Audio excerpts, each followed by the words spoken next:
My dear become second year students of Usmania University,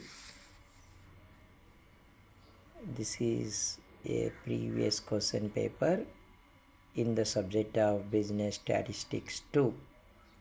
My dear students, in short answer questions, there is a choice of 4 theory questions.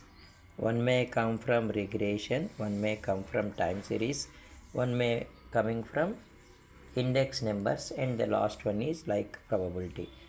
అంటే short ఆన్సర్స్లో మీకు 4 కానీ 3 కానీ theory questions వస్తాయి. You need to prepare well అనమాట.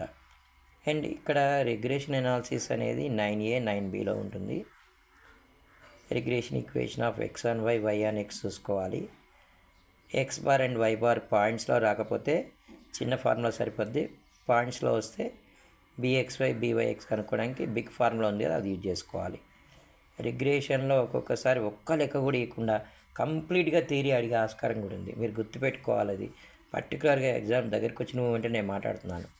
అలాగే even index నెంబర్స్లో కూడా మీ అందరికీ కూడా తెలుసు, time reversal test, factor reversal test, ఇవన్నీ మీరు ఎంతో బాగా చేసేస్తుంటారు. లాస్ పేయర్ మెథడు, పాషీ మెథడ్, ఇవన్నీ కూడా ఓకే.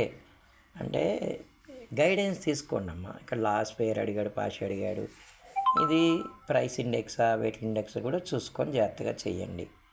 ఓకే, చెప్పాను కదా టైం రివర్సల్, ఫ్యాక్టర్ రివర్సల్ అని చెప్పి. అలాగే మూవింగ్ యావరేజెస్ అనేది చాలా చాలా ఇంపార్టెంట్. ఇక పెద్ద క్వశ్చన్ ఏంటంటే మనకి ఈ లాస్ట్ యూనిట్స్ అనమాట. ప్రాబబిలిటీ టైం తక్కువ ఉంటుంది, మీ ఫ్యాకల్టీ కూడా కంప్లీట్ చేయగలుగుతారు. అదే కొంచెం కంప్లీట్ చేయకుండా కొన్ని టాపిక్స్ వదిలేసే ఛాయిస్ కూడా ఉండొచ్చు. ఎందుకంటే డిపెండింగ్ ఆన్ సెమిస్టర్ విధానం కదా, అంత కంప్లీట్ టైం అవైలబుల్ ఉండదు. అలాంటప్పుడు మీరే కొంచెం దృష్టి పెట్టుకోవాలి ప్రాబబిలిటీ మీద. అయితే addictive theory and multiplication theory అనేది మనకి థియరీ రావచ్చు యూనిట్ నెంబర్ 4లో అనమాట. దాని తర్వాత probability and approaches of probability అని చెప్పి కూడా రావచ్చు. ఇకపోతే యూనిట్ నెంబర్ 5 థియరిటికల్ డిస్ట్రిబ్యూషన్ అనమాట. దాంట్లో నార్మల్ డిస్ట్రిబ్యూషన్లో ఒకటి కంపల్సరీ థియరీ క్వశ్చన్ వస్తుందమ్మా, చూసుకోండి. దాని తర్వాత బైనామియల్ కానీ పాయిజన్ కానీ రావచ్చు. మీకు సార్లు ఎక్స్పెక్టెడ్ ఫ్రీక్వెన్సీ చెప్పేసి ఉంటారు, కాకపోతే ఇలాంటి వర్కింగ్ నోట్స్ ప్రాబ్లమ్స్ ఇంపార్టెంట్. ఇవి కూడా రాబోయే రోజుల్లో నేను వీడియోస్ చేస్తాను. Don't worry. All the best.